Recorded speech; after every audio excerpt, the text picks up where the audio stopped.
강원도 현안과 이슈를 짚어보는 헬로 이슈 토크 시간입니다. 교육부가 초등학교 입학 연령을 만 6세에서 만 5세로 조정하겠다고 발표하면서 논란이 일고 있죠.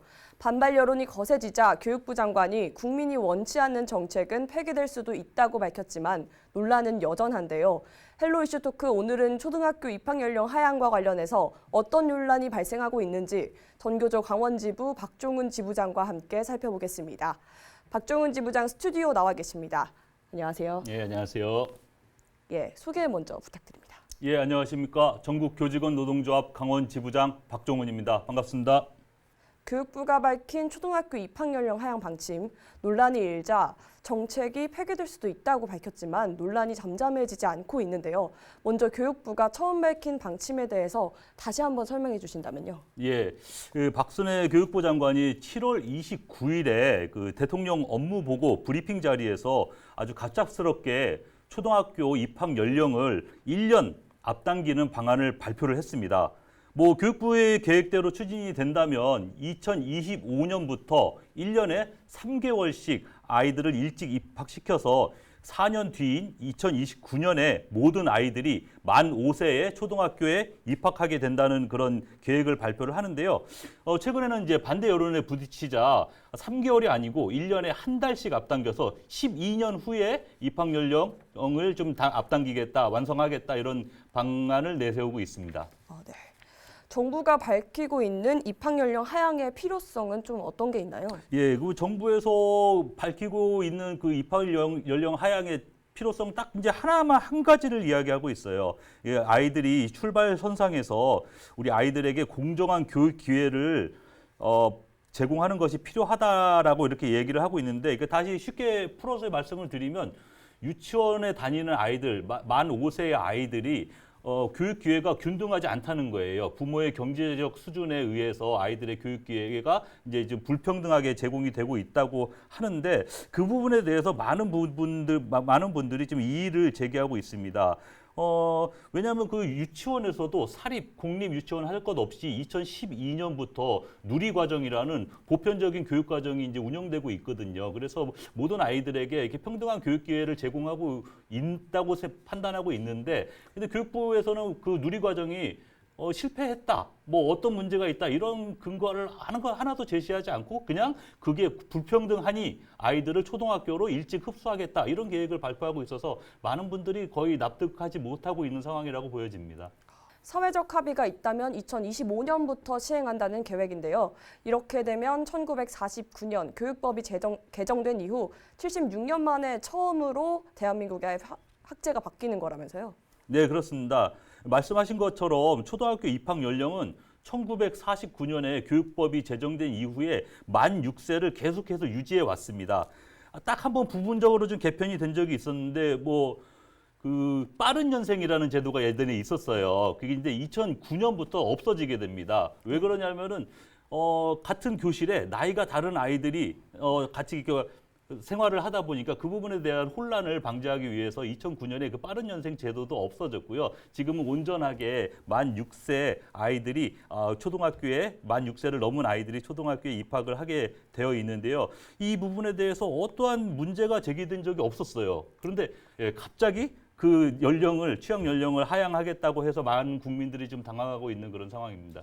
정부가 밝히는 입학 연령 하향 필요성에 공감하는 측도 있지만 교육계에서는 연일 우려의 목소리가 나오고 있습니다.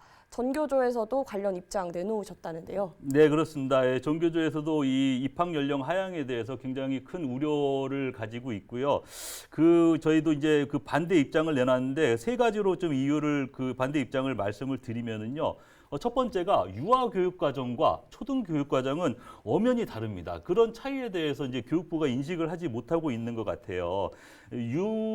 유치원에서는 아이들이 직접적인 조작 활동을 통해서 기본 생활 습관을 형성합니다. 만져보고, 맛보고, 냄새 맡고, 직접 체험하고 이런 직접 경험을 통해서 생활 습관을 형성하는 반면에 초등학교 교육과정은 어떻습니까? 간접 경험입니다. 선생님의 말을 듣고 책을 보고 여러 가지 교육 기자재를 이용하면서 생활의 그 학습이 이루어지는 공간이거든요. 그래서 유치원은 돌봄, 그리고 체험, 그리고 놀이, 그리고 초등학교는 학습 이런 구조가 형성이 되어 있고 나눠져 있는데 그런 것들에 대한 그런 것들에 대한 전문성을 무시하고 갑자기 유아 교육에 있던 아이들을 초등학교 교육으로 흡수하겠다라는 것 굉장히 무리가 있고 좀 많은 오류가 있을 거라고 생각이 들고요. 두 번째로는 이 정책을 추진하면서 어떠한 여론 수렴, 뭐 토론, 연구 이런 것들이 없는 거예요. 학제 개편이라는 거는 정말 아주 중차대한 교육 정책이거든요. 교육 정책 중에서도 가장 신중하게 고려되어야 될 교육 정책임에도 불구하고 그런 어떠한 연구도 없이 갑자기 그냥 교육부 장관이 취임하자마자 한 달도 안 된 상황에서 학제 개편하겠다 이렇게 내세우고 있으니까 많은 분들이 특히 이제 학부모들 중심으로 그리고 교육계에 종사하시는 분들 중심으로 이 부분에 대해서 반대 목소리를 높이고 있다는 것이죠. 뭐 진짜 제대로 된 연구가 있었는지 한번 물어보고 싶어요. 저도 왜 갑자기 이걸 추진하게 됐는지 정말 궁금한 사람 중에 한 명입니다. 좀 교육부 장관도 속 시원하게 대답을 못 하고 있어요. 기자들이 막 질문을 해도 답변도 못 하고 그냥 자리 빠져나가는 데만 지금 급한 그런 상황이거든요. 세 번째 좀 반대 이유로는요. 만 5세 초등학교 입학은 유아의 발달 단계를 전혀 고려하지 않은 정책입니다. 네. 저는 초등학교 교사 생활을 한 20년 넘게 지금 해오고 있는데요.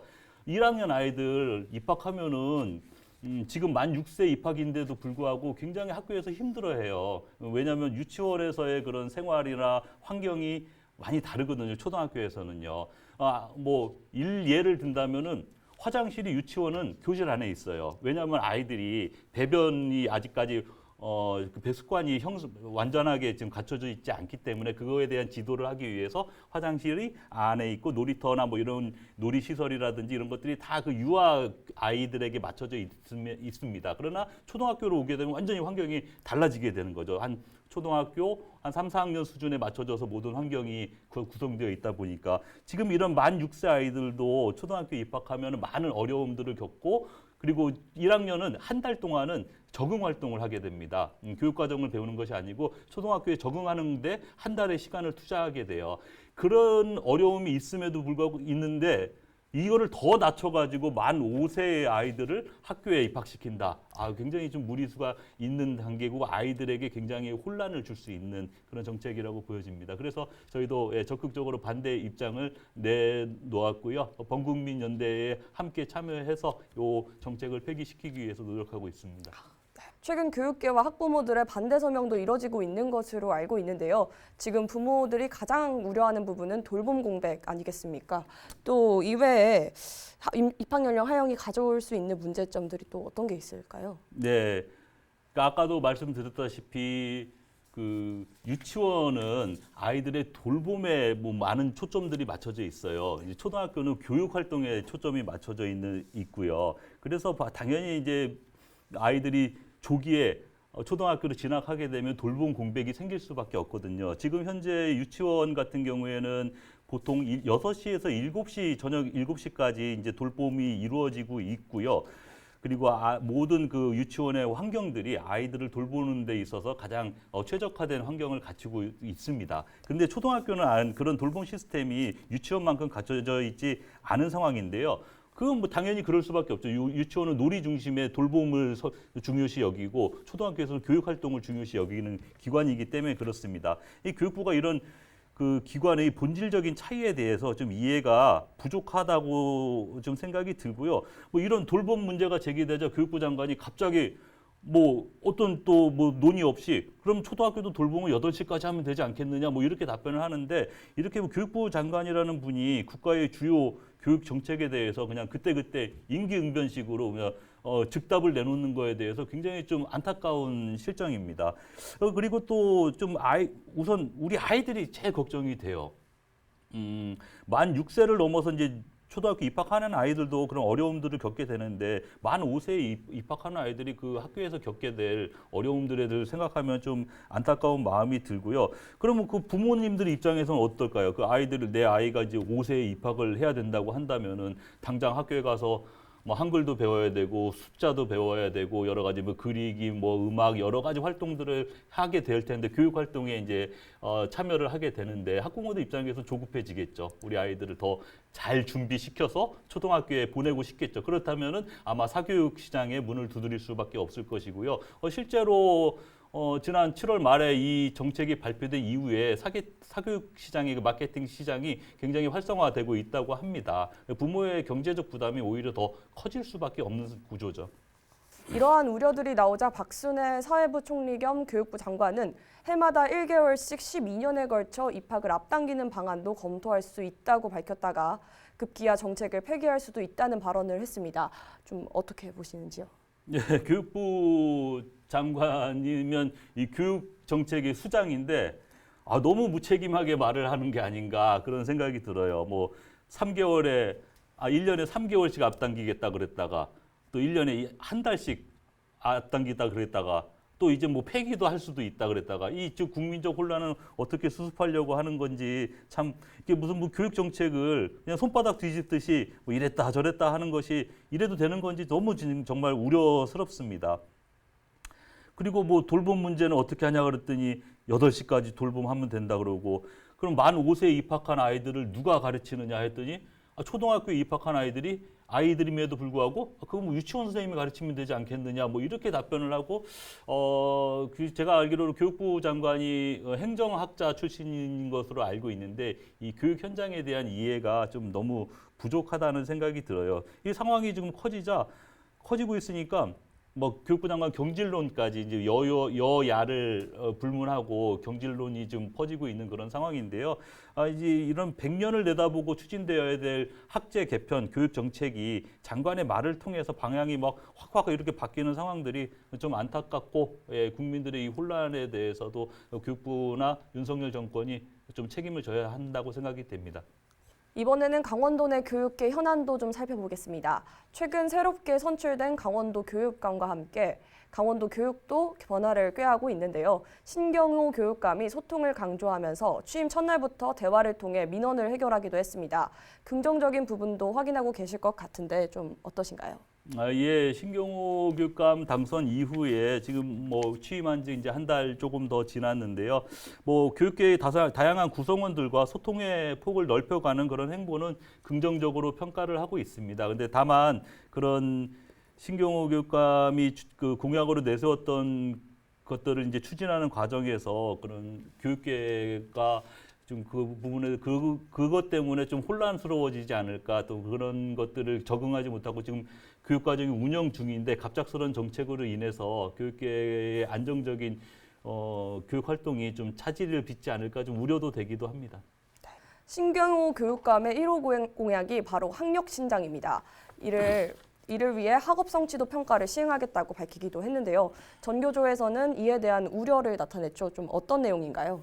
예, 강원도 교육청의 언론 보도 그리고 인수위원회 보고서 최종 발표본을 통해서 확인한 결과 강원도 교육청이 지금 당장 초등학교 한 4학년부터 중학교 학생들을 대상으로 해서 학업 성취도 평가를 지금 실시하겠다고 하고 있는데요.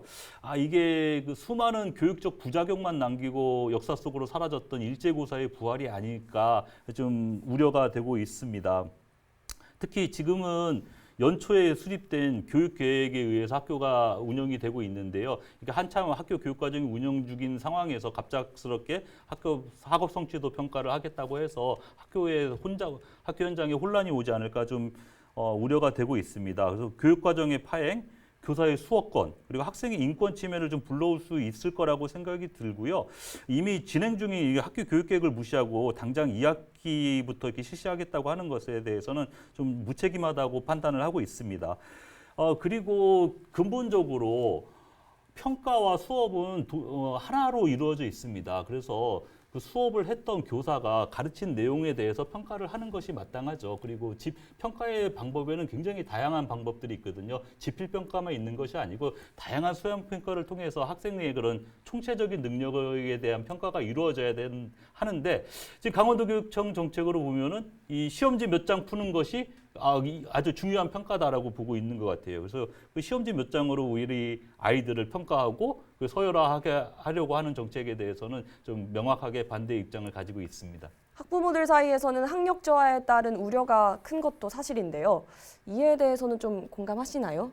네, 뭐 일정 부분 공감을 합니다만은 근데 이 학력에 대해서 한번 좀 생각해 볼 필요는 있을 것 같아요. 이제 우리가 학력이 저하됐다라고 판단하는 근거는 딱 두 가지가 있습니다. 첫 번째가 수능 성적이고 두 번째가 이제 주요 대학 진학률인데요. 요거에 대해서 조금 한번 세밀한 분석이 좀 필요하다고 생각이 들어요. 왜 그러냐면 강원도 고등학교 학생들은요, 약 90%의 학생이 수시 전형을 통해서 대학에 진학합니다. 수시 전형으로 진학을 하기 때문에 상대적으로 수능에 대한 이제 그런 중요도가 좀 떨어질 수밖에 없거든요. 그러니까 자연스럽게 수능 점수가 다른 시도에 비해서 좀 낮게 나오는 경향이 있습니다. 여기 좀 분석이 필요할 거라고 생각이 들고요. 주요 대학 진학률도 물론 좀 떨어지는 부분들이 있는데 지금 이거는 강원도만의 상황은 아니고요. 주요 대학의 어느 지역이 많이 하냐면 진학을 하게 되냐면 이제 대도시 지역에서 특히 학원가가 밀집되어 있는 그런 대도시 지역 학생들이 많이 진학을 하고 있거든요. 그러니까 이거는 뭐 강원도만의 사안은 아니라고 생각이 듭니다. 지난 진보교육감 12년 학생 인권 신장에 관심이 높았다면 이번 보수교육감은 교권 신장을 강조하고 있는데요. 관련해서 어떤 정책이 좀 마련되어야 된다고 생각하시는지요? 네, 많은 분들이 학생의 인권과 그리고 교원의 교권이 좀 이렇게 대립되는 개념으로 보고 계신 것 같아요. 그래서 뭐 인권을 높이면은 교권이 추락하고 학생 인권을 낮추면은 교권이 올라가고 이렇게 좀 보고 계신 분들도 계신데 저는 뭐 그 두 개의 개념이 함께 우리가 같이 추구해야 될 가치라고 중요한 가치라고 생각이 되고요. 뭐 하나를 얻기 위해서 하나를 포기해야 된다고 볼 수는 없을 거라고 생각이 됩니다. 교권에 대해서 좀 말씀을 드리면 지금 뭐 교육계뿐만이 아니고 서비스업 쪽에서도 마찬가지인데요. 이런 악성 민원이 굉장히 많습니다. 교육계에도 그 추세에 맞춰서 교육계에도 이런 악성 민원, 이런 교권 침해 사안들이 빠르게 늘어나고 있는 상황들인데요. 뭐 여러 이유가 있겠지만 뭐 정보통신 기술이 발달하고 또 사회가 각박해지다 보니까 그런 악성 민원도 많이 늘어나고 있는 것 같아요. 그래서 이런 교권 침해를 해결하기 위해서는 좀 제도적 장치가 좀 뒷받침돼야 될 거라고 생각이 됩니다. 지금 하나 예를 들면은 교권보호위원회가 교권 침해가 일어났을 때 그걸 해결하기 위한 교권보호위원회가 이제 개최가 되게 되는데 이 교권보호위원회가 각 학교에 설치를 하고 있어요. 근데 학교에 설치를 하다 보니까는 이제 그런 객관성이라든지 전문성을 확보하기가 굉장히 어렵습니다. 학교 구성원 내에서 이루어졌던 교권 침해 사안에 대해서는 그냥 뭐 좋은 게 좋은 거지 하고 그냥 슬쩍 넘어가는 경우들도 많이 있고요. 그래서 전문성과 객관성을 담보하기 위해서는 지금 학교에 설치되어 있는 교권보호위원회를 교육지원청이나 지자체가 가져가서 전문성과 좀 객관성을 담보할 수 있게 해야 우리 교권 침해 사안들이 좀 많이 조속히 해결이 되고 명확하게 해결이 될 수 있고 그리고 교권 침해 사안도 좀 예방할 수 있을 거라고 생각이 됩니다. 이외에도 전교조에서 주력하고 있는 도내 교육 현안이 있다면 어떤 게 있을까요? 네, 지금 강원도 교육 현안 중에 가장 문제되는 게 뭐냐고 뽑는다면 교사 정원이라고 생각이 됩니다. 교육부에서 계속 해마다 교사 정원을 줄이고 있어요. 교육부의 논리는 단순히 학생 수가 줄었으니까 교사 수도 줄이는 게 맞다라는 이런 단순한 논리를 적용하고 있는데 강원도 같은 경우에는 소규모 학급이 굉장히 많아요. 다른 시도에 비해서 작은 규모의 학급이 많기 때문에 교사 수가 그만큼 더 많이 필요한 상황이죠. 그런데 교사 수가 계속 줄어들다 보니까 여러 가지 부작용들이 일어나고 있습니다. 뭐 어떤 면 단위에 근무하는 어떤 선생님은 4개 학교를 순회하면서 수업을 해요. 한 학교에 수업을 하는 것이 아니고 여러 학교들을 순회하면서 수업하는 이런 문제들이 생겨나게 되는 거죠. 그러니까 작은 단위의 학교에는 선생님이 7분밖에 안 계십니다. 교과목은 10과목이 넘는데 선생님은 7분만 계신 거예요. 그러면 그런 나머지 안 계신 선생님의 교과목은 다른 학교에 오시는 선생님이 수업만 하고 또 가시고 이런 불균형, 불평등이 일어나고 있는 상황이고요. 뭐 코로나 굉장히 심각하고 매일 학교에서 극복하느라고 여러 어려움들을 겪고 있는데 실제로 학교에 보건교사가 없는 학교가 굉장히 많아요. 이것도 역시 교원 정원이 지금 교육부에서 교원 정원을 계속 축소하고 있기 때문에 일어나고 있는 문제라고 생각이 됩니다. 그래서 이 강원도 교육의 현안을 해결하기 위해서 가장 근본적으로 강원도의 교원을 확충하는 문제, 이것이 가장 시급하다고 생각이 됩니다. 전교조 강원지부 박종훈 지부장과 함께 헬로 이슈 토크 진행했습니다. 여기서 마치겠습니다. 오늘 말씀 감사합니다. 네, 고맙습니다.